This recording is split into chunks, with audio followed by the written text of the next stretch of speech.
The showcase is here. Let's take a look.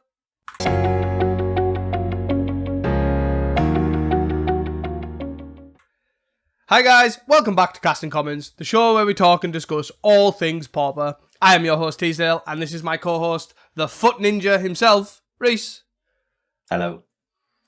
Before we start, do not forget to support us by rating us 5 stars on Spotify, following us on Twitter at CastingCommons1 for the most recent Pauper deck lists, and of course, subscribe to us on YouTube.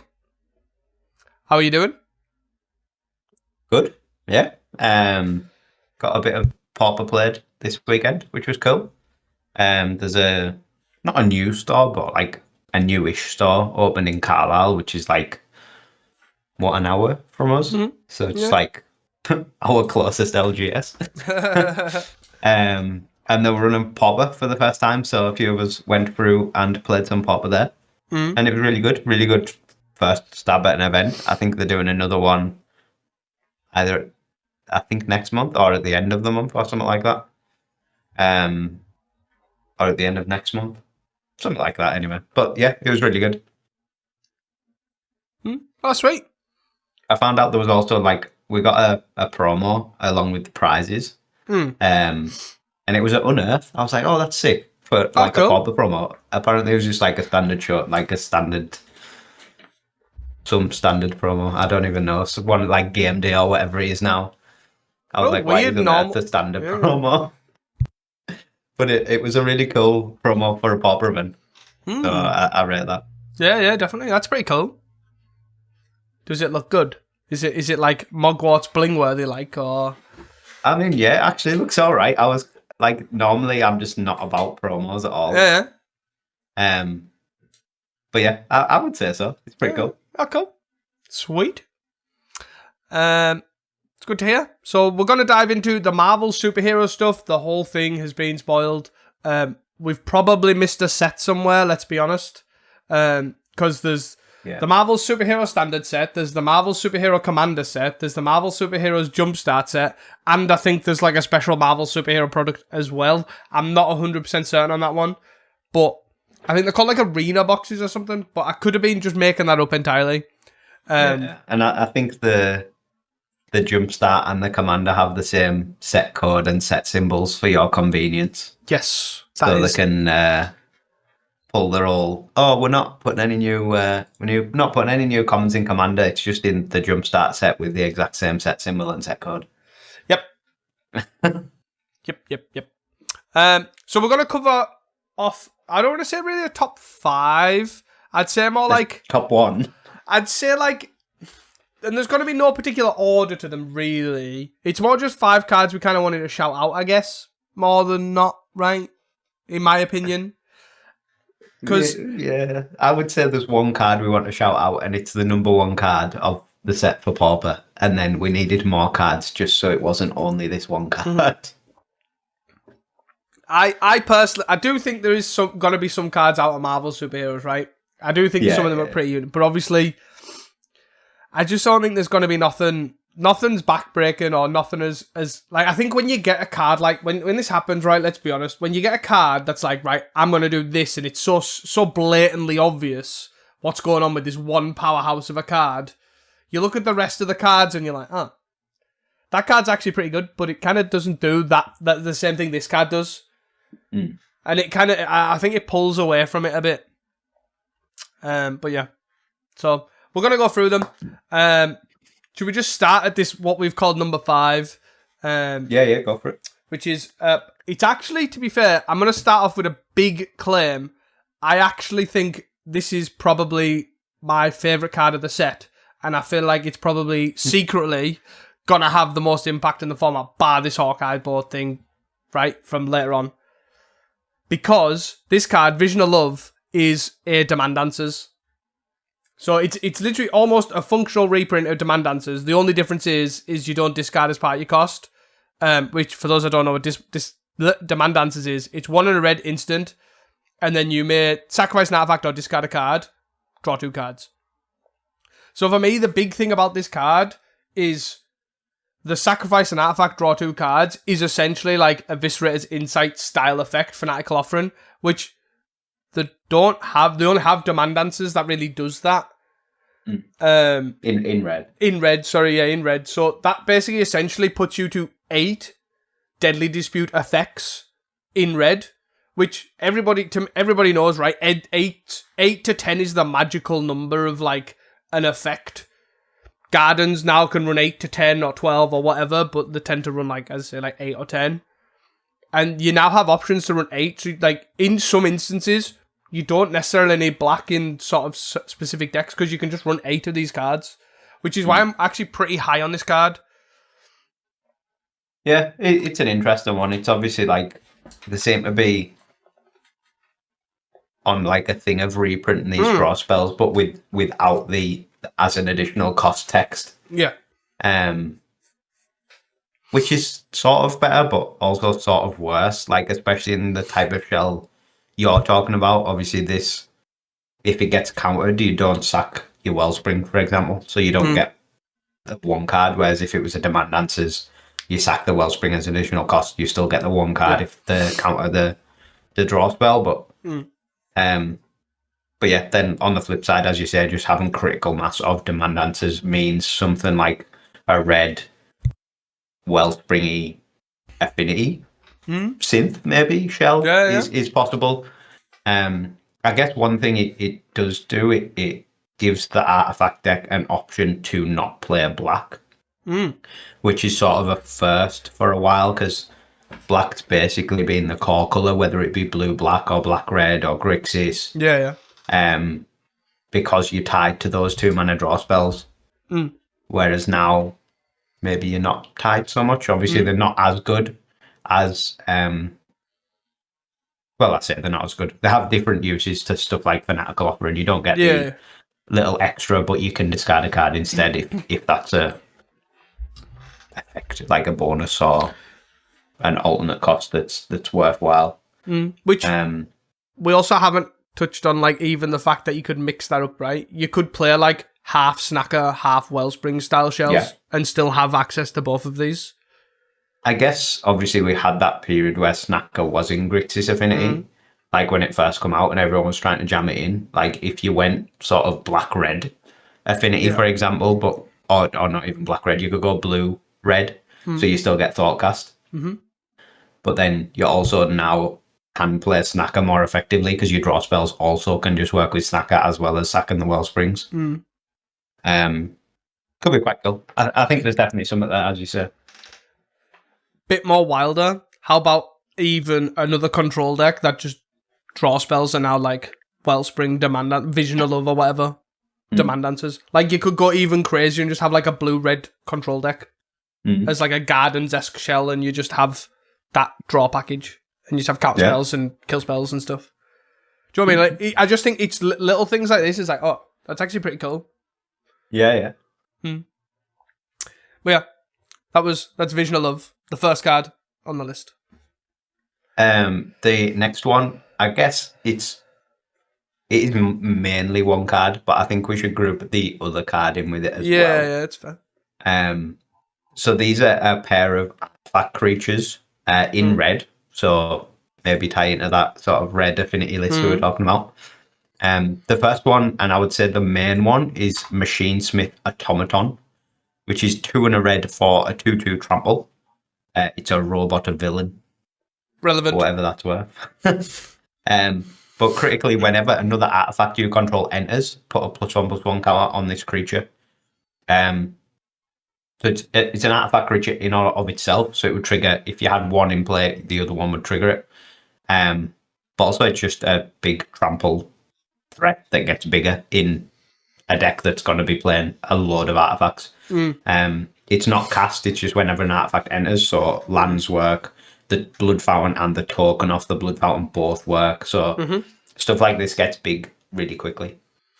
Yeah, I think we've had something similar to this, but it's worded really badly.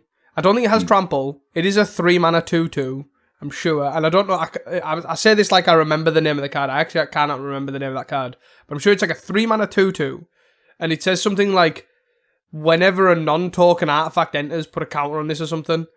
And it doesn't have like an additional keyword, so it doesn't have trample, and it says non-token, which obviously is surprisingly big. But Yeah, I'm going to have to Google the name of that card. But yeah, go on. I think the main core takeaways from this card as well, like obviously it's not 100% playable. It's not a slam dunk. It's just something that looks interesting. But the key takeaways are, like we've seen in Utrom, just making it an artifact itself is really big. Because then it cost reduces all your affinity stuff and works with all your other artifact stuff, like turns your Galblast on, etc. Which stuff like Somber Hoverguard, for example, in the Utrom comparison don't. And then the Trample, just having built-in evasion, you don't have to do any work other than playing the game as you would play it anyway, playing your artifacts out. It could be interesting. I'm merging two cards together, ignore me. One of them's whenever an artifact enters, you pay 1 if you do put a counter on it. Yeah, that's bad. Yeah. And then the other card sort of tied to this, probably to a lesser extent, but sort of interesting because it might end up in a similar shell, is Hydra Assault Robot. It is 1 and a red for a 1/3 artifact creature, also a robot villain. And then it has, whenever another villain or artifact creature you control enters, this creature deals 1 damage to a target opponent. Just obviously the villain part sort of a bit redundant, I would imagine. But whenever another artifact enters, ping, on a 2-mana 1/3 doesn't seem irrelevant. Again, going on that red affinity spin, something like this alongside Synth, Galblast, Frogmites, Marine Forces, Refurbs, like it gets out. It's a 2-mana 1/3 that they basically have to kill because it's going to ping them for 4 or 5 a turn. I think for me the big thing that's to point out for this, right? Like Fireweaver exists, the 1/3 that does sort of the same thing, right? But and the same player. And has same player. It's also, this is an upgrade because it's not it's an artifact, so it includes the next one, which is really important. It helps for affinity, all that sort of good stuff, and you can now run 8. Yeah, you could run 4 Fireweavers and 4 of these. Not saying that you would, but this is an upgrade to me. But then also you have more if you really end up needing this effect, which is pretty cool. But yeah, pretty cool one. The next one on the list is, I'm gonna have to go back to the other set. 1 second. This one is from the I think it's from the Jumpstart set. Sure. It might be from Commander because I can't see a discernible way to tell them apart. So yeah, this one is Warloth, which is a white card. It's an instant, which is pretty cool. It costs 4 mana, 3 and a white, and this spell costs 1 less to cast for each creature your opponent controls. And the text is, create an 0/4 colourless wall token with Defender. You gain 4 life. Nothing too... it's not backbreaking, like, let's be honest, right? The thing that I think that's really cool about this is you've seen a lot of people ask for like a timely reinforcements in Pauper for a long time. And this is like the closest thing we've got, right? Yeah. Which is pretty cool. Timely reinforcements, this is not. Yes, it is not. But it is sort of interesting. I think if Rally Red becomes the red deck of choice. Yep. Just being able to play a 1-mana 0/4 game 4 on like turn 2, for example. At instant speed as well. At instant speed is pretty big. It would be much better if it was a 1/4. Yes, obviously. Like but a single point of power would push this card like to another level. But I think it still is interesting. Obviously, it's nowhere near as powerful as Timely Reinforcements was. Or would be, I guess, in Pauper. But no, it is cool. I like it. Yeah, as I said, there's nothing too crazy to go about this card, right? It is exactly what it is. You're playing against a creature heavy deck. This card seems fine, right? It could be a tutor target somewhere in like Teachings or something. It could be a sideboard card if Rally's pretty big. You know, there's random options here and there. Also, I note the wall's just a colourless guide, it's not an artifact, which really threw me. Yeah. I don't know how relevant or irrelevant that is, but it just threw me off. Yeah. Cool one. And then the next card before, obviously, the obvious obligatory inclusion is called Damage Control, which is 1 and a green for a sorcery. And then you choose up to 2. Return those cards from your graveyard to your hand. Target artifact, creature, enchantment, or... So basically, it's 2 mana, regrow 2 things, but they can't be the same thing, I believe, if I'm reading that right. Yeah. And you can also just regrow 1 thing if you only have 1 thing. Yeah. I think this card's pretty interesting, right? First of all, let's just say the obligatory thing that's coming next.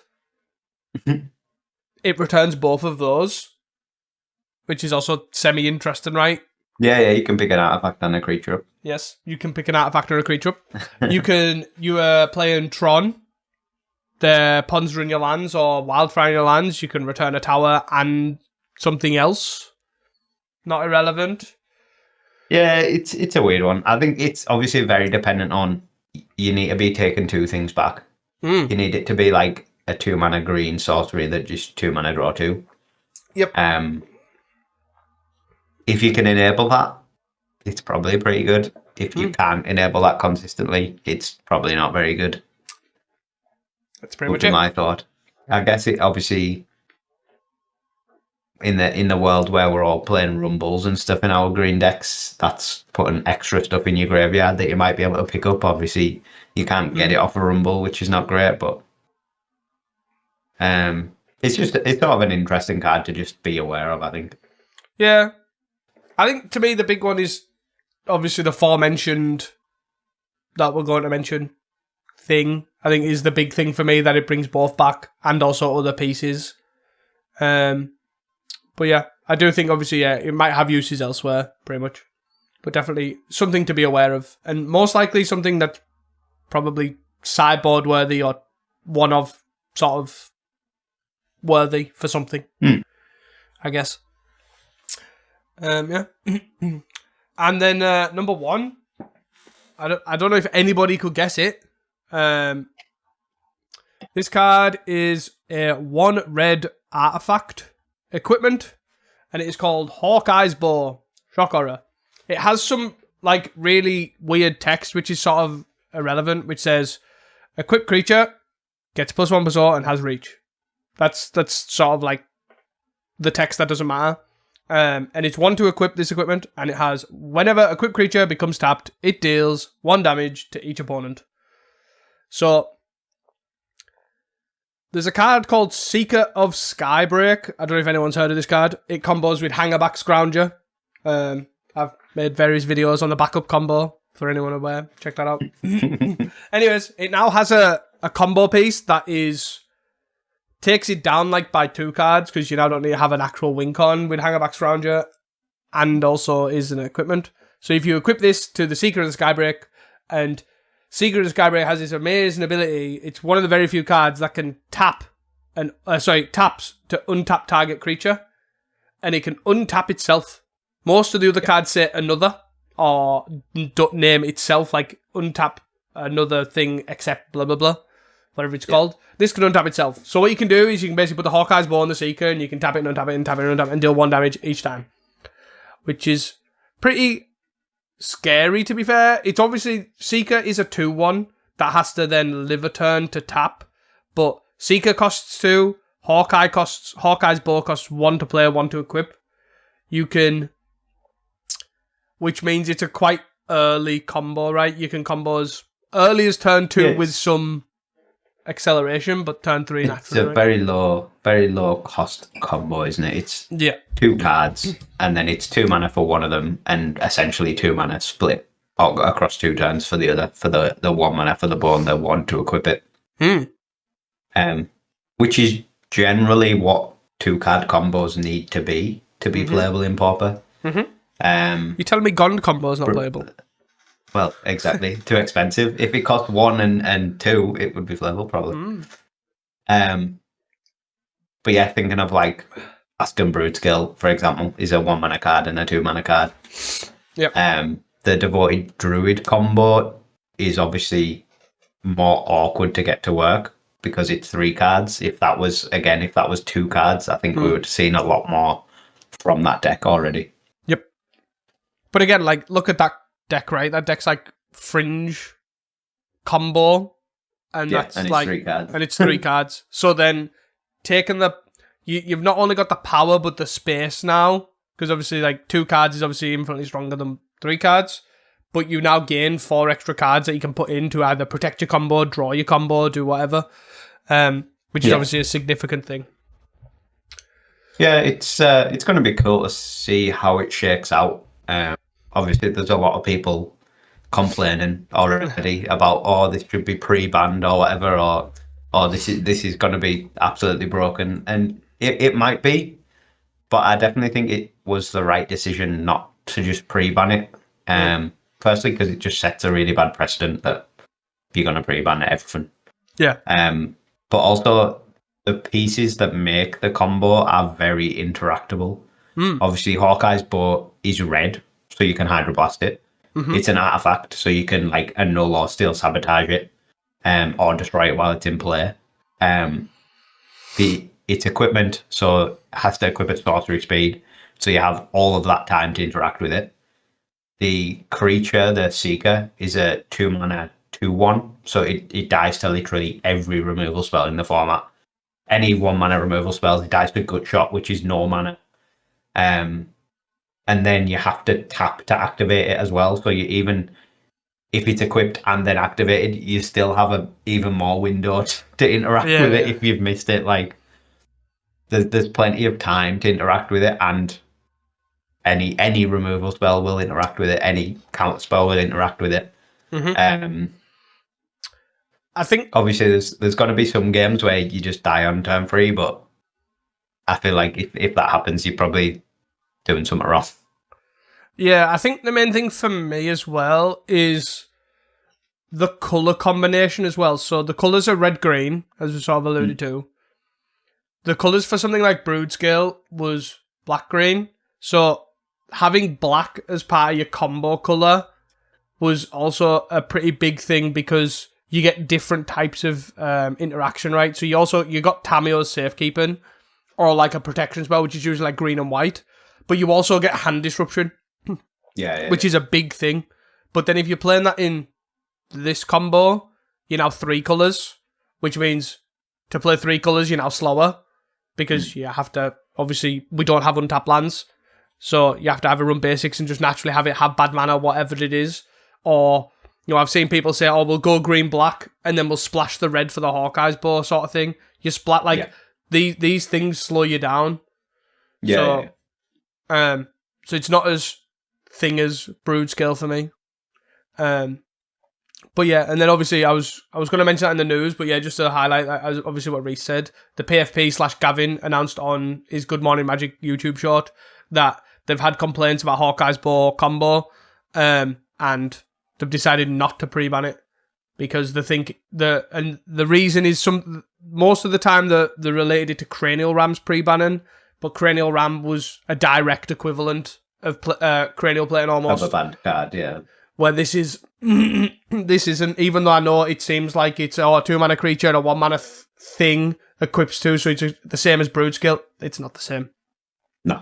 Not at all. Does that mean we think it's ban-worthy or not ban-worthy? Unsure. I don't. If this got banned 6 months later, I wouldn't be surprised. But I also wouldn't be surprised if it doesn't. I also wouldn't be surprised if it barely sees any play. Yeah. So let it. And I think I agree with the decision of let them run its course and see what happens. And what better stress test than like 3 weeks later you have Summergeddon. Go. Sounds good to me. Anything else to add? No, I'm happy to move on. Can we move on from staring at Hawkeye's very weird physique on that card? Just to throw that out there. Anyways, Moving on, some tournament news. Pauper Fest 2026 at Vanyek Sports Centre, Hungary, 27th of June. Haven't passed that yet, right? I don't even know what day it is. It's the 15th. We're all good.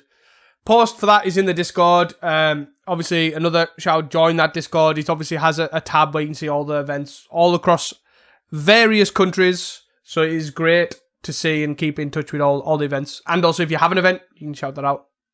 The post for that is in the Discord. There wasn't any link, so obviously we'll just put the link for the Discord in there. Winner box at Langden Games in Ipswich, 4th of July, 32 player cap. Link for that is in the Discord and the show notes.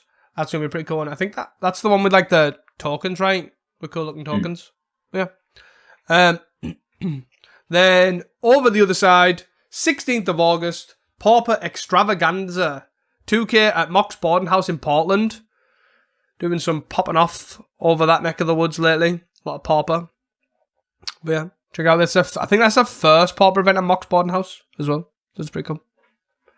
And that is all we have, I think. So happy to just move in straight into the challenges. Yeah. So we've got obviously the normal 4 challenges and then a showcase challenge this week.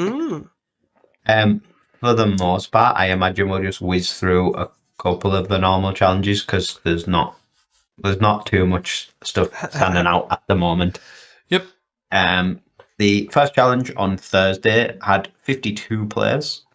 First place was Grix Affinity, second was Jund Wildfire, third was Naya Gates, fourth was Mono Blue Fair, fifth was Bywall, sixth was Snacker Terror, seventh was Blue Black Terror, and eighth was Gardens.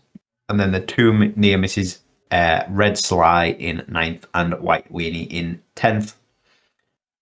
To be honest, the only real standout for me from this was that someone's picked up Snacker Terror again. Which is quite interesting. Sort of one of the variants that we haven't seen in a while. Everyone's been sort of experimenting with the Mono Blue Turbo Terror. And just obviously the regular Mono Blue Terror. But yeah, Snacker Terror making a bit of a comeback. Yeah.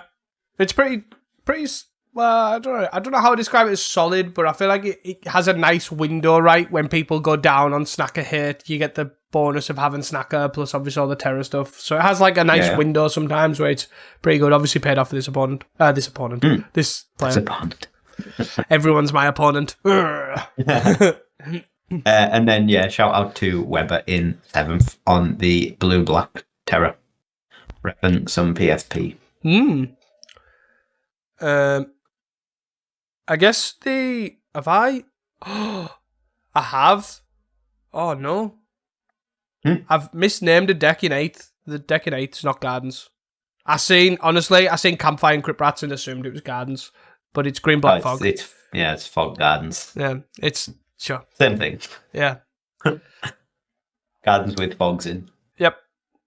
But yeah, nothing too exciting for this challenge. I do like the Naya Gates. Pretty standard deck. You sort of covered this deck that's doing really well, like especially like IPTs and stuff. Lists sort of vary, but pretty cool list overall. I think like a good mill sort of package with Rumble and all that stuff, and then just a good amount of gate creatures that we see in like the blue-white version, but then has Iron Crystals. Solid deck. Yeah. And got the old Till and Tree Fork one off in the side as well. Yes. Okay, let's go. Moving on to the Friday the 12th of June. 54 players. First was Blue Black Bear. Second was Jund Wildfire. Third was Gardens. Fourth was Naya Gates. Fifth was Mono Blue Terror. Sixth and 7th were a pair of Mono Red Madness. 8th was Elves, and then the 2 near misses. 9th was Mono Blue Fair, and 10th was another copy of Elves. What? It's busted. I guess there is a couple of standouts from this one. Unless you want to jump in on something. I just realised something else, but yeah, go on, kind of. The Elves list in 8th place. Yep. Has 2 Thermocast and 4 Monvuli Acid Moss in the main deck. Sure. And then 2 more Thermocast in the sideboard. Doesn't want to lose to Gates. Yeah. Basically coming at a cost of some Timberwatch elves, one of the one mana dorks, and then like the Sagu Well-Wishery flex slot. Yeah. Yeah. Interesting take. I did see Sheeb the other week playing 4 Thermocast in the main. So I'm assuming this is sort of a similar idea. Yeah. Don't want to lose to that Gates, I guess. Yeah. Sure. But yeah, it was surprising to me too. I actually don't mind the acid moss. If you're gonna go around the gingerbread cabin route as well, like it's a good way. Like obviously, that's a good way. It's an okay way of searching out the gingerbread cabin. Yeah, it gives you another way to pull the cabin, which is quite cool. And then the only other thing really I picked up on was the second place Jund Wildfire from Yugi Muto, who I feel like we haven't seen in a while, but he's back playing some Jund Wildfire. There's a one-off Evo witness in the main. Correct. Instant correct. I just thought it was quite a cool take for Jund Wildfire and something that we haven't really seen for a long time. I'm all for it. I like it. There's not like combos with it or anything. No. It's just a random dog that gets value, but in something like Jund Wildfire, that is basically the perfect. The only thing that's actually surprising me is there's no Blood Fountain. No. Which you've got Evo Witness instead. No, I more mean that it's like a good card to combo with Evo Witness as well, though. Like you can obviously Evo the Blood Fountain and end up with all your creatures back. But yeah. I guess we're sort of at a point where Jund Wildfire's that tight that there's not really that many slots, especially if you're wanting the infiltrators and the spell bombs. Like you sort of run out of stuff that you can actually reasonably cut. Yeah, I guess. Just play something else. Text bad. Caught him off guard there for anyone not watching. Mid-drink. Anything else you wanted to note for the Friday? Just want to note Nick Norman's fungal infection that he's got going on. He needs to get that seen. Got a one up. Awful. But yeah. Poor guy. But yeah, like I really like the fact that this card's picking up quite a lot. Just a solid card. And I like the fact that if Nick Norman's picked it up in Gardens, it must be a good solid inclusion right now. Yeah. Yeah, definitely. Yeah, that was all. Moving on to the Saturday challenge, Saturday the 13th, 44 players. First place was Mono Red Sly. Second was Blue Black Fair. Third was Mono Blue Fair. Fourth was Blue Black Fair. Fifth was Ponza. Sixth was Jeskai Spread. Seventh was White Weenie. And eighth was Elves. And then the two near misses, ninth was Jund Wildfire. And 10th was Mono Red Madness. Yes. Big result from Sly, which is cool to see. Like the third most popular red deck or something, fourth most popular red deck at this point, but it still puts up results, which is cool. We need to Two find gold out. Hounds in the main, which is not cool. Is this the first time ever Goldhound winning a challenge? Because I don't know if the Sly's ever won. Yeah. We need to check this. I can't remember. We'll ask the Magic Online team, see if Goldhound has ever won a challenge. Any challenge, any format other than this one. I bet it's won a limited challenge. You reckon? 100% in Yugopena. Alright, okay, we'll find out. I'll see if I can get the data on this. But no, it's cool to see Sly doing well. Just a 4-axe Sly, hence the two Goldhounds. And then the other sort of notable was there's a lot of Fae at the top of this challenge, which is quite cool to see, especially one being Mono Blue, with Sunken City in the main, no less. We did sort of touch on like Fae, right, bubbling up for a resurgence, and yeah, it seems like the perfect, like it's sort of the perfect window, right? It just has that like a perfect knife edge of interaction that can just sort of get over the line. And is it like 3-ish? No, No, I was trying to see if it was like one of them was the weirdo list with the, is it the weirdo list with the mob lookout and the modern age, or is it? Yeah, the second place list is it's fair, but it's not really fair. It's got 4 spells that has 2 seers as the normal fair package, and then 4 sneaky snackers to like top it up. And then like the random 1 mob lookout. I find it really weird that I'm sure at the start when this deck came about, I think this is the original pilot, right? Brivinx. They had like 3 mob lookouts and 2 modern age. Yeah. The thing that's interesting to me is that it actually went that way. They went the other way and went 1 mob lookout and 3 modern age. Because I feel like mob lookout seems decent at the fact that you can ninja it, but I guess when you've only got 2 ninjas, it's kind of bad. I don't know. Every time I look at this deck, I just pick it to pieces and I'm like, this deck sucks. But it comes second. Yeah, that's because Spellstutter Sprite's broken.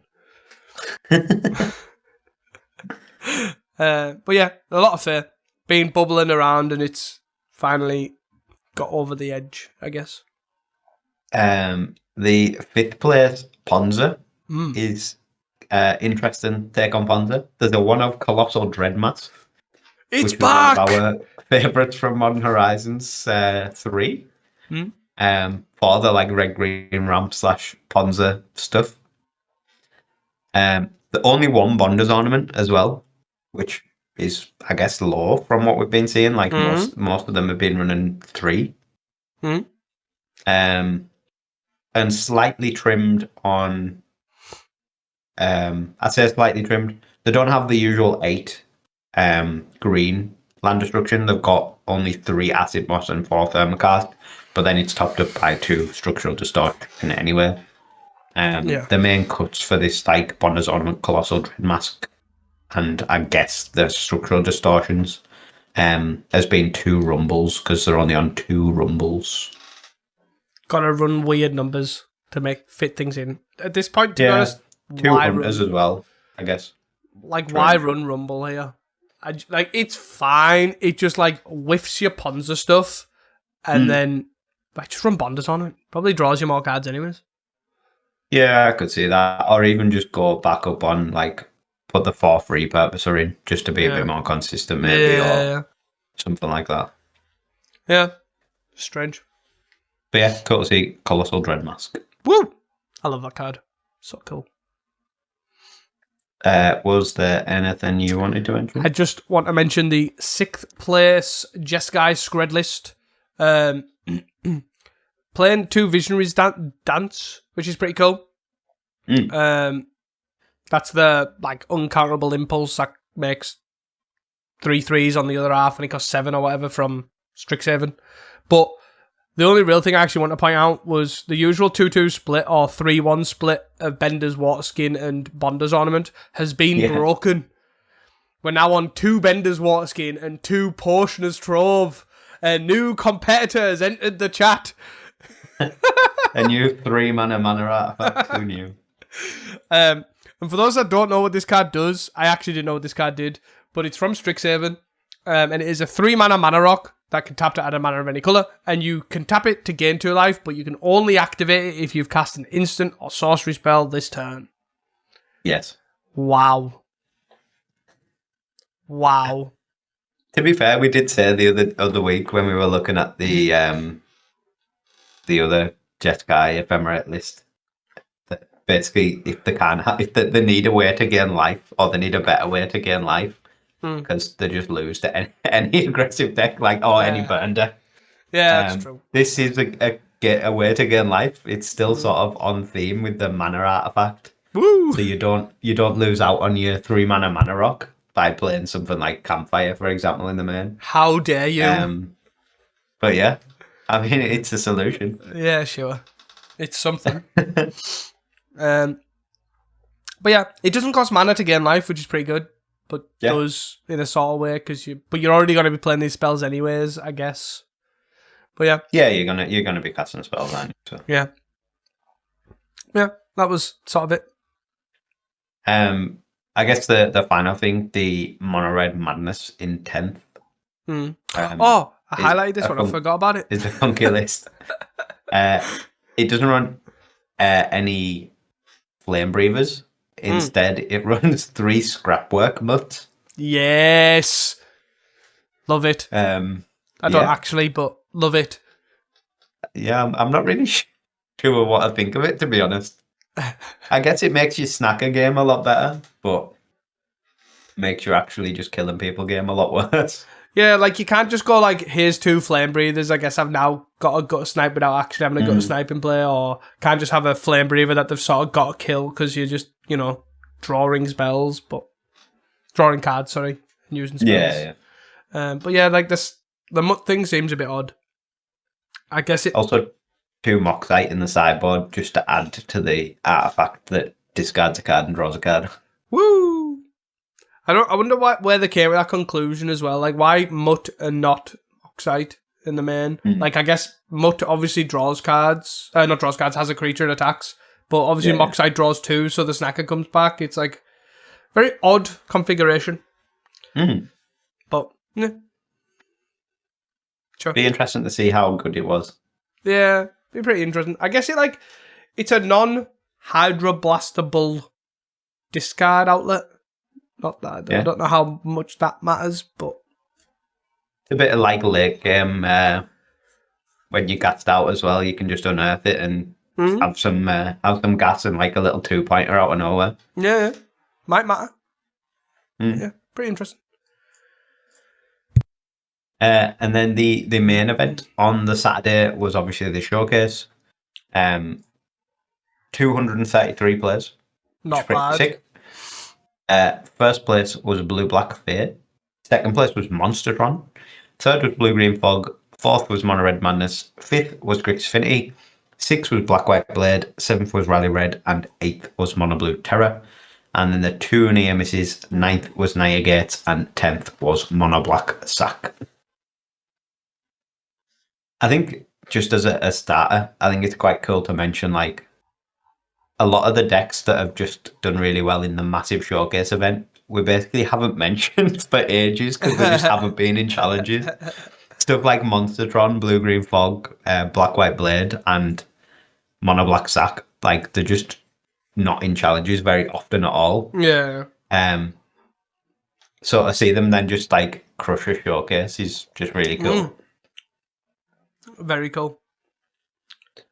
The Blue-Black Fair that won, obviously piloted by Barth because it's a Blue-Black Fair doing really well. There's nothing like too extreme really. In fact, he might not have changed this list for the past 4 months. You cannot alter perfection. Basically, yeah. The numbers seem very similar to what he usually plays with, like the one of Agony Warp, the one of Surveillance Cam. Still on 4 Augurs.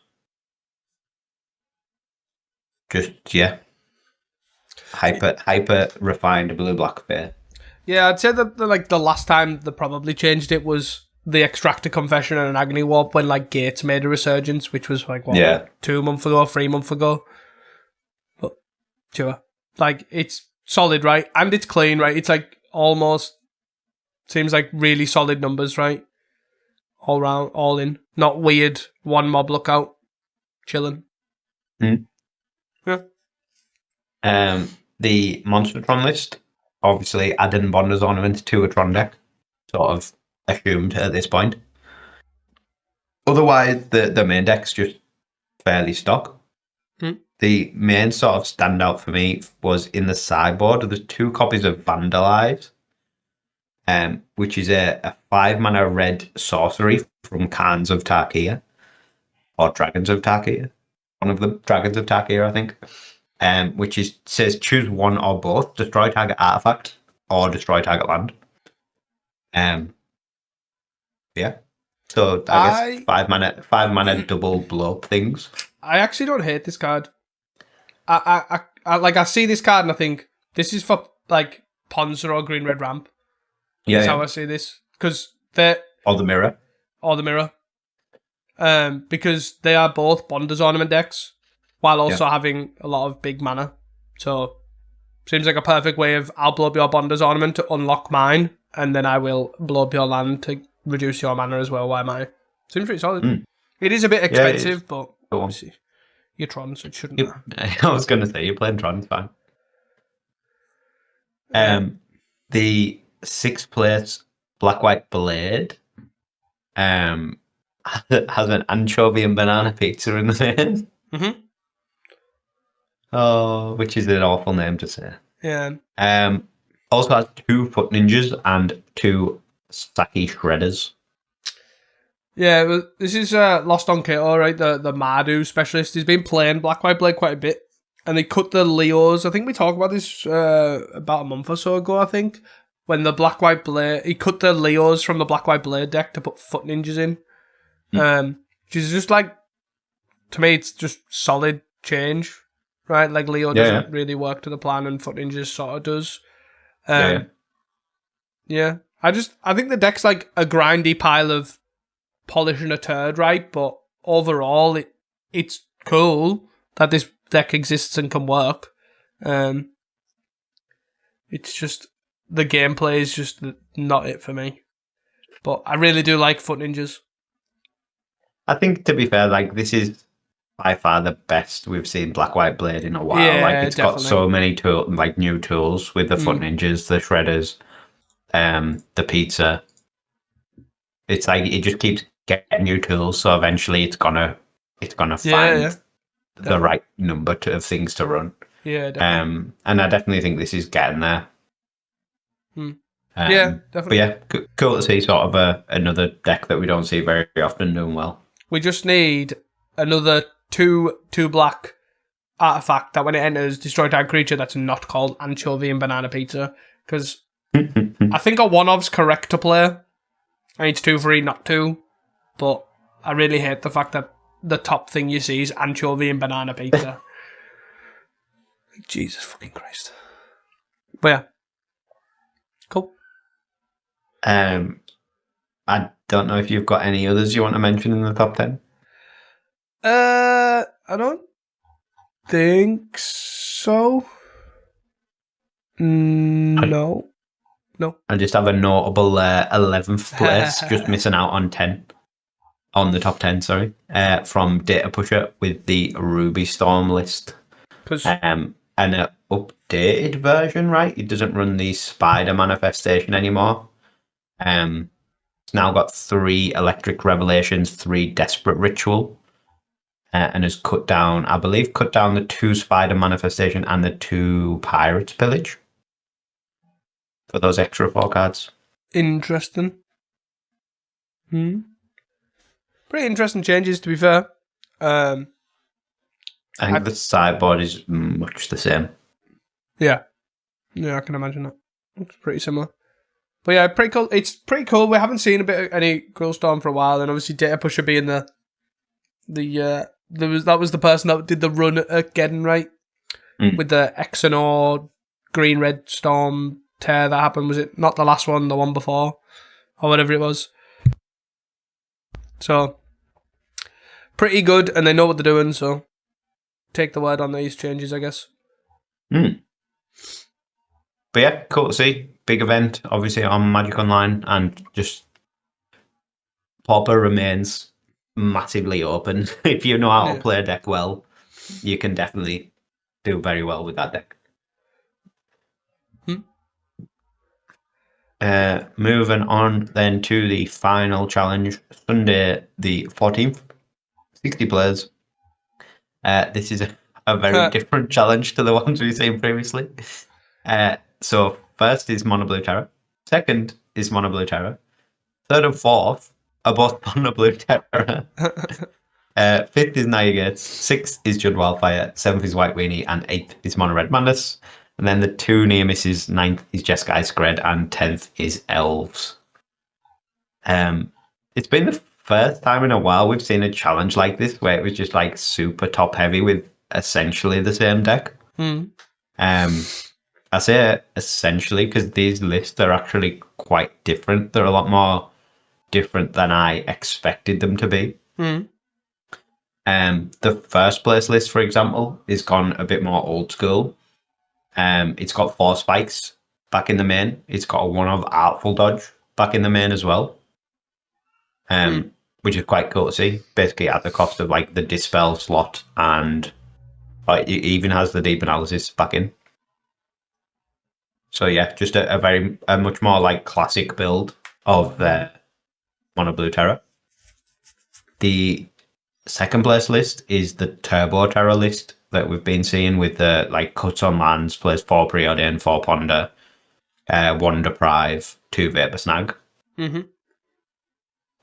The third place list from Illuminati is the same as the first place list, I believe. The sideboard is slightly different with a couple of Murmur Mystics in Illuminatis, but otherwise the same list with the 4 spikes and the Deep Analysis and a Delver's back. Yeah, I think the only difference is the other one's got the Artful Dodge in, right? At the cost of something. It doesn't have the 1 of Artful Dodge. Can't miss that. It's crucial. But then the 4th place list I thought was quite funny because after last week me saying I wish Boomerang was playable again, this list has gone super old school and it has 4 Boomerangs alongside 3 4 spikes. Get them. Obviously no Demon Furious because that's the Boomerang slot. Still has 2 Sleep of the Dead, which I think is probably correct. But yeah, just really cool to see Boomerang back in Mono Blue Terror. I think, to be fair, looking at the rest of the top 8, though, the Boomerang sort of thing is pretty solid, right? You've got Gates, you've got Wildfire decks, which all have tap lands. And then you've got this White Weenie deck that's decided to play Karoo lands in its deck. And 4 Boros Garrison. So, but yeah. I imagine it worked quite well. That's why it lost out in the Terror top 4, because it can't compete. Well, yeah, possibly. Possibly. Even if you needed more Boomerangs, there's an extra Hoodwink in the sideboard. Just, if you need to go to 5 Boomerangs, it's there for you. You just need to get them sometimes, funny. Outside of that, there wasn't actually too much interesting going on. You've mentioned, obviously, the White Weenie list. That was basically just playing an absolute stack of Garrisons. This is sort of... It's not quite White Weenie, right? Because it's got like Springleaf Drums, it's got a bunch of great sort of tiring, and 4 Guiding Voice for like a weird learn package that it's playing in the sideboard. And then just being like the like early game of White Weenie with the Veterans, the Inspectors, the Squadron Hawks, and then using a Leonardo or a Rally of the Peasants to sort of finish it off. Yeah, it's pretty interesting. It's a bit weird. Is it like if you made a White Weenie a Sly deck? Is this a Sly version of White Weenie? Yeah, I don't. Apart from Colour Fix, I don't really get the Springleaf Drum. It's a bit odd. Yeah, but yeah. Other than that, I get the idea of it, right? Like, obviously, just trying to what's the word I'm looking for? Try to just aggro stuff aggressive. Out. Yeah. Like Guided Voice is obviously pretty solid as well at being. Not only does it have the learn package, it's got like that Rafine Informant sort of like lookalike thing, right? You can obviously discard a Battle Screech and draw a card, which is pretty interesting. It's a weird one because they've obviously went like super hard on the sideboard lesson package with there's an Introduction to Prophecy, there's a How to Start a Riot, there's a Firebending Lesson, there's an Abandoned Attachments, there's an Angst Journey. Like they're very, very much in on this 4 Guiding Voice lesson package. Which it doesn't really have me convinced, to be honest. Which also, I will die on this hill. Please, if you are Grillstorm, makes sense. If you are not Grillstorm, do not put Abandoned Attachments in your lesson sideboard. Like, that blows my mind. Why do people keep doing this? Why would you like to pay 2 mana to draw 8 extra card? You wouldn't put Think Twice in your sideboard, so don't do it here. Yeah, I think as well, like the Springleaf Drum is very much holding the sideboard together. Yes. Because you've got 4 Boros Garrison without the spring leaf drum is your only red source. But then you've obviously got the abandoned attachments and the firebending lesson in the sideboard that need red. Mm-hmm. They've also got a gorilla shaman and 3 pyroblasts in the sideboard, which also need red. So you're like, you're pretty in on this spring leaf drum to actually cast your sideboard stuff. Which I do also find quite funny, right? That the guiding voice could be colour fixing because there's an Ang's journey in there because it said for a basic, but there's no basic. There's no basic, which is like really odd. Yeah. Sure. Like I'm at a loss. Some of these card choices are just very weird. I get the idea though, the aggression. Like I like the idea of like rally and like going quite quick and guide and voice to an extent. Yeah. And the great sword like all makes sense, right? But altogether, to be fair, I do like the rally Boris Garrison package in White Weenie or in a White Weenie deck. I think the Squadron Orcs obviously make a lot of sense with that as well. But yeah, I'm not sold on the Springleaf Drum guide and voice sort of things. Like why not just play Mardu devotee instead of Springleaf Drum?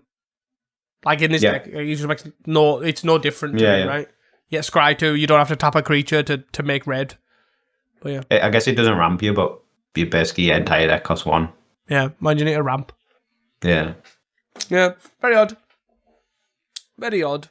But cool to see a different take on White Weenie though. I'd definitely mess about with something like this, for sure. Anything else from the Sunday you wanted to mention? My only other thing that I wanted to mention is, you see when we got these 2 potion trove over here, like a couple of thing, then in 9th place they went, nah, we don't want that, let's bring back the Bonders ornament. So the 2-2 split is back. 2 Benders Water Skin and 2 Bonders ornament. In a. But then in 12th place there's 2 potions trove. No! What are we going to do? How are we going to solve this conundrum? Which 3-mana mana rock is better? Tune in next week to find out. Jesus. But yeah, that was all. Just these people need to make their mind up. Yeah. Anything else for the Sunday? No, I'm happy to move on. It's been a long one. It has. So, with obviously having covered the showcase and having to do the top 5, we didn't put a listener's question in, so that's kind of all we've got. So there. So that's it. See you later. Bye. So, no, I guess. But if we have time next week, when we'll be covering, I don't actually think Marvel Superheroes is out next week. I think it's the pre-release. So I don't know if they'll be in the challenges. I don't think so, right? I think it's the following week for challenges because the early access is this week. So I would assume not. But if we have time the next week in our Marvel Superhero Waiting Room episode, we might cover 2 listeners' questions. See how we get on.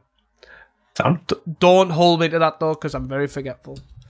But anyways, hope you guys enjoyed this episode.